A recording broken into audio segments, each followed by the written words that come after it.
What's up, everybody? Danny here. The topic today is going to be participation trophies and parents coaching from the sidelines. It's definitely been a big topic as for, youth sports and the kids always getting a trophy no matter if they win or lose. So I want to hear everybody's comments on this, points of views. Hit subscribe below. There'll be more videos to come. So, for those who haven't dug into the actual meaning behind trophy or what they represent, it originally derived from the Greek word tropeion, which represented parts, human captives, or body parts captured in battle. So they took these as a symbol of victory. It even dates back to as far as the Roman Empire, where the Romans would take pieces of their enemy's armor after they have defeated them as a sign of victory. They put it on a tree, and they would make it look like a warrior, and they would tell stories about their victory in battle. So going to this new stage, this new era of giving everybody a trophy. I have coached my son's sports: basketball, football, baseball, soccer, and to me, the message getting sent to these kids is that no matter what, they win, they lose, they're going to get a trophy. Now, the reason why I think that is wrong is because anybody who's ever played a sport in high school, even junior high school, or even at the collegiate level, you're not always going to get one of those trophies. So it's kind of sending the wrong message. To me, that's how I feel. The kids that they go through this youth sports camps or the youth sports programs, and for 4 or 5 years, every year they know they're guaranteed a trophy. So when they get to the next level and they don't win and they're still expecting a trophy, that they're going to feel kind of discouraged that they didn't get one.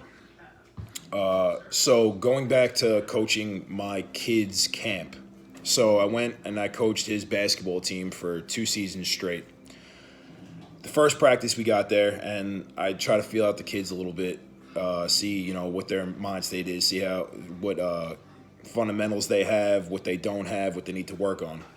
Well, as I was doing this, I was eavesdropping on the kids, seeing what they were talking about. And before the practice even started, we haven't even had a game yet. This has been the first practice, and one of the kids said, I can't wait till the end of the season until we get our trophy. Well, if that's the mind state that they're going into this with, is that no matter what, they're going to get a trophy, then there's really nothing that they have to try for. If they don't like the sport, they're just there to get a trophy. Or if they're not good at the sport, they don't even want to get better, then they're just going to get a trophy out of it. They can hang it on their wall.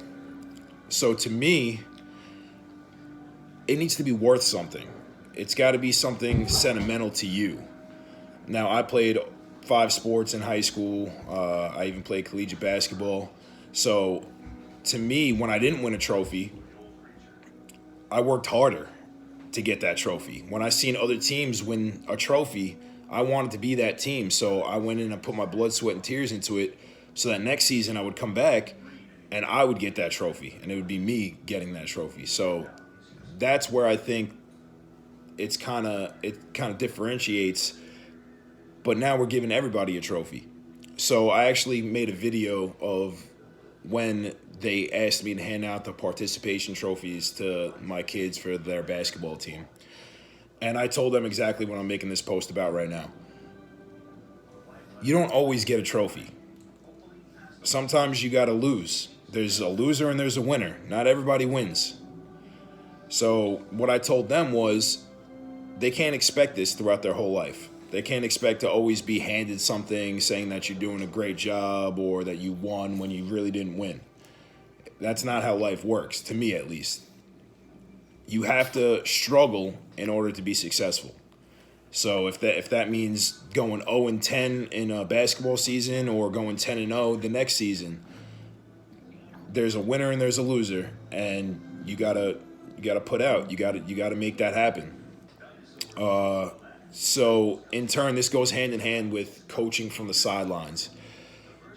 Kids at a very young age, they get confused very easily. So anytime that I've coached my kids' sports, I always told the parents, like, hey, let me coach the team. I have things set in place to where I know what I'm talking about, and I'm not going to steer your kids in the wrong direction. But when it comes down to game time, whether it be on the soccer field, the baseball diamond, the football field, or the basketball court, you always hear those parents screaming from the sidelines something different than what the coach is saying. Kids get really confused and very easily. Now, they don't want to let their parents down, but they also don't want to let their coach down. So they're listening to their parents scream what to do from the sidelines, and it could be something different than what the coach is asking you guys, the kids, to do from the bench. So that sends mixed signals. Anytime that I haven't coached my kids' sports, the only thing that I would do on the sidelines was clap and say good job. I wouldn't put my 2 cents in because that's the coach's job to take control of that. Now, if my kid isn't listening, or if the kids aren't listening while I'm coaching the team, there's going to be punishment, obviously, for it. Now, to me, that punishment is always running. Suicide sprints, wind sprints, dashes, something that they don't like. This way that they know that next time they do something wrong, they're going to do something that they don't like instead of learning the sport or learning new plays or whatever the case may be. I had one parent come up to me one time and say, "Why are you running them so much? They're not a track team."